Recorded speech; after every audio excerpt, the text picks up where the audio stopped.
Hello everyone. I thought I'd share a little bit about my story with Mary Magdalene with you today, how I met her and how she came to be such an important influence and teacher in my life today. The connection with Mary Magdalene wasn't always an obvious one for me because I come from an atheist background, although I do come from a Catholic country, from Belgium, so I had some notions about Christian figures and Christian ideas, but not really Mary Magdalene, because she was already an obscure figure within the Catholic religion, let alone without. I guess I met Mary Magdalene not long after my spiritual opening, my spiritual awakening or reawakening. This happened when I started a very regular meditation practice. At the time, I was living in Brussels. I had just met Jean-Baptiste, my husband, and I was living a hectic, a stressful life. So I decided to start meditation to allow myself to center in the morning, in the evening, and to bring myself to rest and to inner peace. Of course, a side effect of meditation, which I didn't contemplate at the time when I started it, is that it opens our consciousness, it opens our perceptions, and my perceptions started expanding very rapidly. My sensations started developing and exacerbating as well. My sense of smell, my sense of taste, my hearing started getting sharper and stronger. I still have very strong senses today. And along with the development of my senses, my extrasensory capacities or abilities started developing. I started hearing sounds, I started seeing colors, orbs, flashes, lights, and those lights or those orbs started developing into colors, perceptions of colors. This started developing further into visions, and with these visions started coming sounds and messages. A lot of the time, also these connections happened with Jean-Baptiste while we were meditating together. So sometimes he was the one receiving a vision or an apparition or a message, and sometimes it was me. What was nice about this shared connection or collaboration was that we were able to verify our information. So this was a great help for me in the beginning, because even if at the time I wasn't atheist anymore, I guess I'd describe myself more as an agnostic at the time. Of course, these perceptions really upset my way of thinking, my worldview, and really rocked my world and my beliefs. So it was really nice to have someone next to me to be able to test and share what I was experiencing as well. During, I guess, the first year, starting in 2012, we received a lot of messages from what you would call male archetypes or masculine archetypal guides. Of course, in the spirit world, masculine, feminine kind of blends into each other, and there's no real such thing. But still, the spirit guides typically were masculine, such as Archangel Michael, who came through very often during our connections in the first year, Archangel Metatron, Kananda, who was a disciple of Buddha. Very strong male masculine archetypes who taught us about very different things, about the function of the energy body, the healing potential of color, physical health, all kinds of things, our past lives, all very interesting and very dense. It was a very dense first year of just taking in all this information and all these vibrations. But what I noticed was, although of course these connections made us expand, made our consciousness expand exponentially, there was something missing.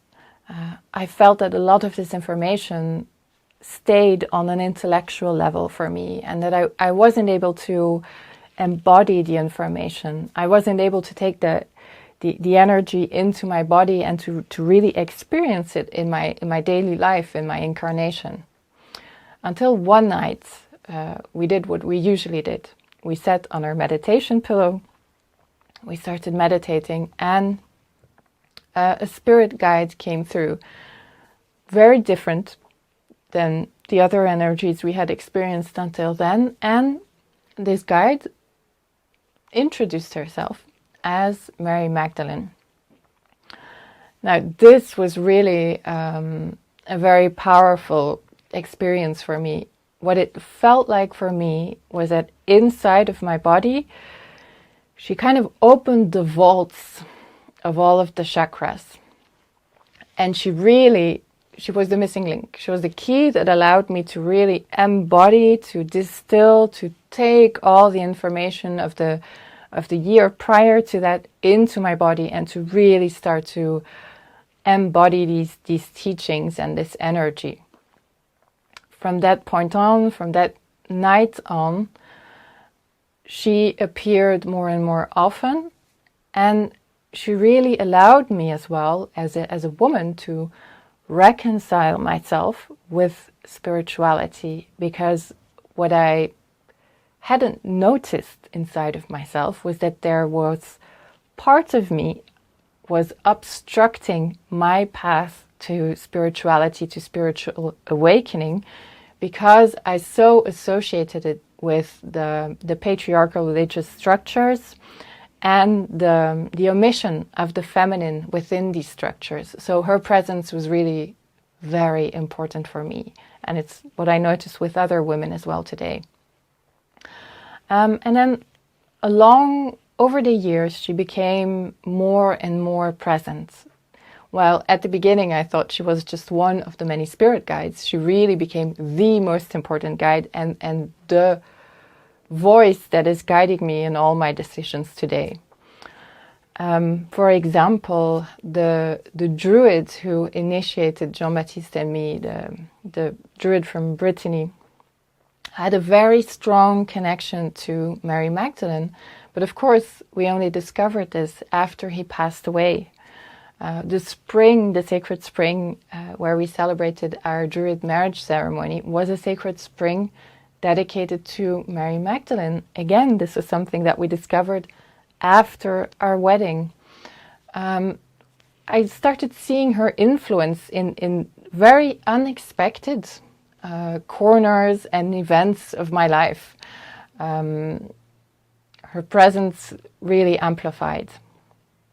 And then a couple of months after our wedding, again, we received a message from Spirit, and this message was, okay, now we would like you to leave everything behind, to get rid of your possessions, and to start traveling. Now is the time to really put into practice and to experience what you have been learning on a spiritual and on an intellectual level. We did this. We got rid of all our possessions. We sold off some of our stuff. We gave away lots of our things, and we kept a backpack and we started traveling. And this is really when I started really getting to know Mary Magdalene and her energy, as well as the energy of the Divine Feminine.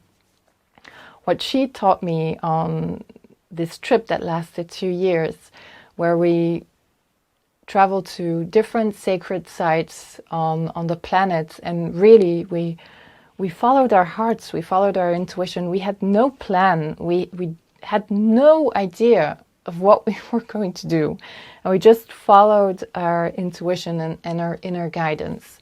And so we ended up going to some of these power sites and sacred sites, some of them very well known, some of them very well hidden away or not known at all.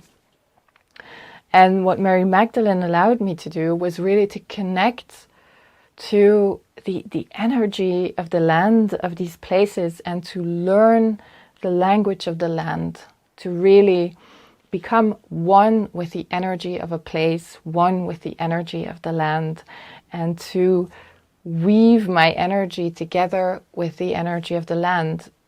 In a way, it's an energetic love making with the energy of the land, because your energies blend together. You allow yourself to become permeable, and you allow the energy of the land to move through you, and you weave your energy into the land as well. What this does, this energetic process, is that it allows you to feel and to pick up on the whole history of everything that happened on that land, and to receive the energetic charge and the information of the land. And this is really something that Mary Magdalene taught me how to do, or that she helped me experience. It's what I would call today Tantra of the earth, or Tantra of the land, which is really the weaving together of the energies. I learned a lot through this. My greatest teacher was the earth, and the earth was able to be my teacher, the land was able to be my teacher, thanks to the teachings and the help and the accompaniment of Mary Magdalene, really. Little by little as well, she started giving me more information about her life, about what she experienced, her connection to the rose, and how I could use the rose and the energy of the rose as well to open myself up and to open other women up. And she taught me different things about the energy of the rose. And then, of course, at a certain point of our travels, this was in 2016, Jean-Baptiste and I traveled through Glastonbury, thinking that this was just another stop, another halt on our journey. We were fully intending to continue traveling, but this is not what Glastonbury had intended for us. And when we came here, I felt something really strong. Mary Magdalene's energy was very present. I visited some of the sacred sites, and her voice came through so strongly. And I could hear her saying, "Stay, I would like you to stay. There are things that I would like you to learn from this land. There are things that I would like to teach you, and after that, there are things that I would like you to teach other women on this land, or through the energy of this land." I heard this, and at first I didn't listen, because my ego wanted to keep traveling. So we did. We moved away. We continued traveling. We went to Eastern Europe, and we had a really nice time. But of course, we were pulled back. It's difficult to explain, but it's like part of us stayed behind here, and we weren't really able to continue traveling as we did before. We noticed that obstacles started appearing on our path that weren't there before. So we decided to come back. We decided to stay here, to settle, and to really learn from the land. And of course, her energy came through even stronger. Her teachings came through stronger. I started receiving more and more information about her story, about her initiations. She started telling me how I could initiate other women. Of course, always first experiencing this all myself, and what it did within myself. And then at a certain point, she asked me to share these initiations and these teachings. And I didn't know if this was something that I wanted to do. Until then, Mary Magdalene had very much been like a private connection, something that was part of my inner garden, my secret garden that I kind of kept to myself. I did teach sacred feminine courses. I was already teaching some of the Druid initiations, the Egyptian mystery initiations, of course, that are very connected to the energy of Mary Magdalene as well. But naming her and naming the Magdalene mysteries for me was another step. But she insisted, and she integrated some elements into the initiation that initially weren't very comfortable for me, but very important, I can see now, for the path of the Magdalene and the women that really want to connect to her energy. So I'm deeply grateful for this path and for this initiation. And I guess you could say that her energy today still, even if she is so present, is still growing. And I can see in which way she's building this beautiful community of women who are connecting to the energy of Mary Magdalene and the energy of the Rose, and who want to be, above all, of service to a world where we can live in harmony and we can honor life, we can honor Mother Nature, we can honor the beauty of life, we can honor the energy of the rose, the masculine rose and the feminine rose. And she still surprises me in different ways. I'm now in the second house that she found for me. The first house was when I was pretty urgently looking for a new place to live, and she found me a place on the Mary line, which is a ley line that runs through Glastonbury, in between the Magdalene Chapel and the Mary Church. And then when it was time to move on from there, she found me another place, and I felt a little bit sad because I didn't straight away see the connection with Mary Magdalene and this new house. And then I discovered, of course, that my neighbors' names are Mary and Anna, and my landlord's name is Dan Brown. So I think she's always present and she's always guiding me, and I feel that this is really the case for her. She's a very demanding presence, a very demanding guide, in the way that she doesn't take any BS, she doesn't take any excuses, she doesn't allow you to dilute your power or find excuses to make things easier for yourself. She really asks for a very powerful commitment to a spiritual path. But then she's very generous and very giving and very loving next to that as well. And it's something that I see in the lives of other women who connect with her and who are guided by her and through her. So it's a beautiful connection, and I'm very grateful for this connection, and something I'd wish for everyone, really. So of course there's so much more that I could share with you, but I don't want to make this video too long. So I just want to thank you for listening, for watching. And of course, if you have questions about Mary Magdalene, or there's something that you'd like to share, then you can always write to me. Thank you, and see you soon for another video.